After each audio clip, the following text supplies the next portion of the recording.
Assalamualaikum warahmatullahi wabarakatuh. Marilah kita panjatkan puji syukur kita ke hadirat Allah Subhanahu wa Ta'ala, dan kita tidak lupa mengucapkan sholawat dan salam kepada junjungan baginda Nabi kita yang mulia, Nabi Muhammad Sallallahu Alaihi Wasallam, beserta keluarganya, juga para sahabat dan pengikutnya yang senantiasa istiqomah.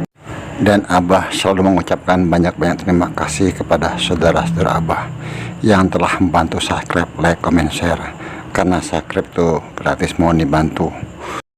Bagi saudara-saudara Abah yang ingin membantu channel Abah untuk berkembang, bisa memberikan sesuatu di Saweria.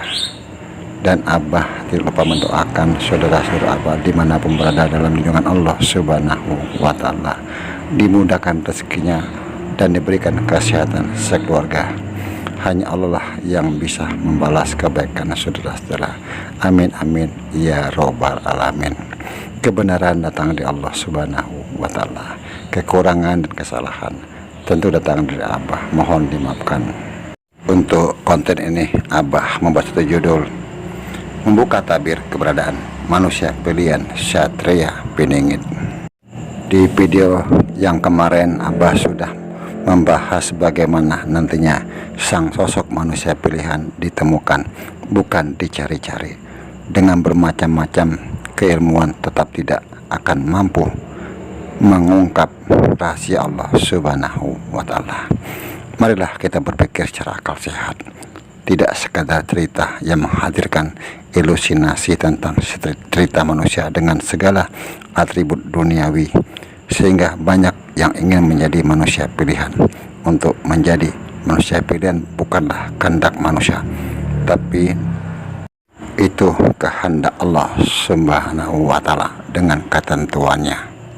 Di sini Abah meyakini sang sosok manusia pilihan, apapun sebutannya itu, tentunya melalui proses ujian yang sangat berat secara dohir maupun batin.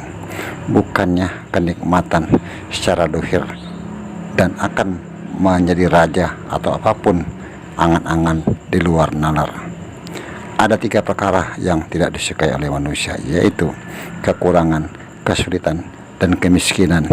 Itu yang terjadi pada sosok manusia pilihan. Akankah di zaman sekarang ini ujian dalam kehidupan yang Abah jelaskan ada yang menginginkannya?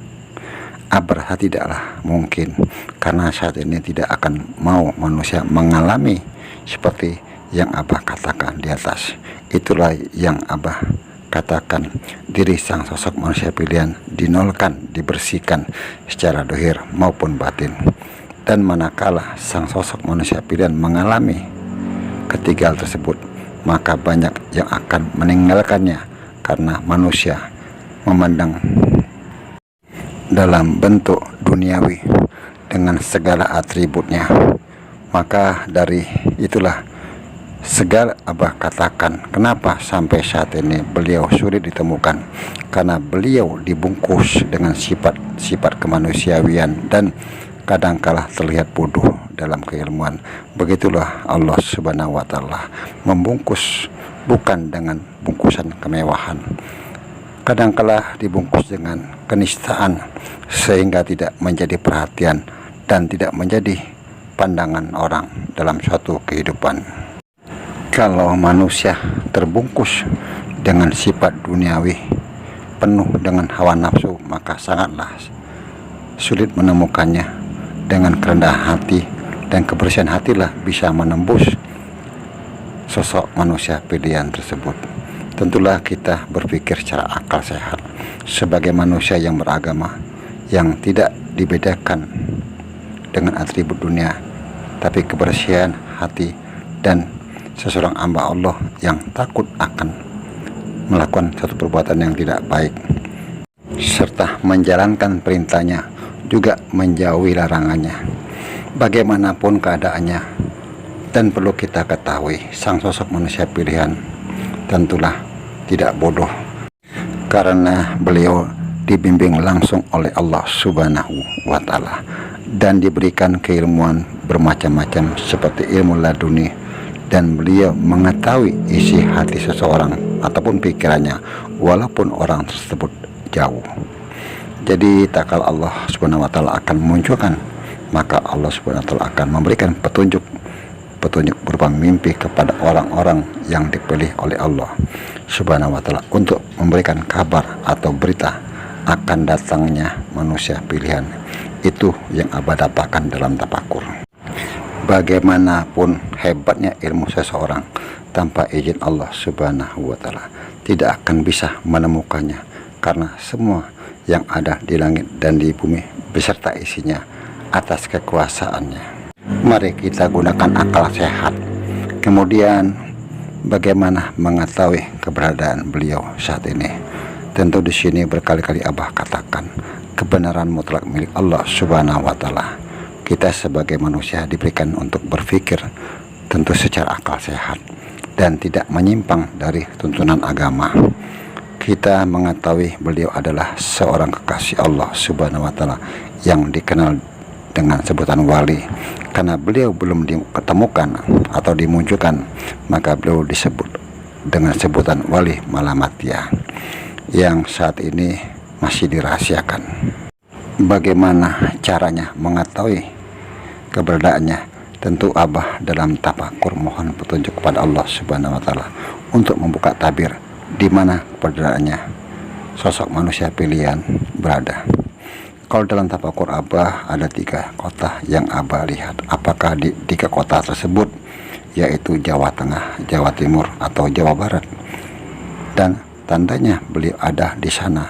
Tempat tersebut belum tersentuh bencana besar karena beliau adalah kekasihnya, maka bencana tersebut tidak akan terjadi.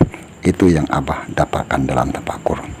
Dan apakah beliau ada di sana sampai saat ini? Tempat tersebut belum tersentuh bencana besar karena beliau adalah kekasihnya, maka bencana tersebut belum terjadi. Itu yang Abah dapatkan dalam tafakur.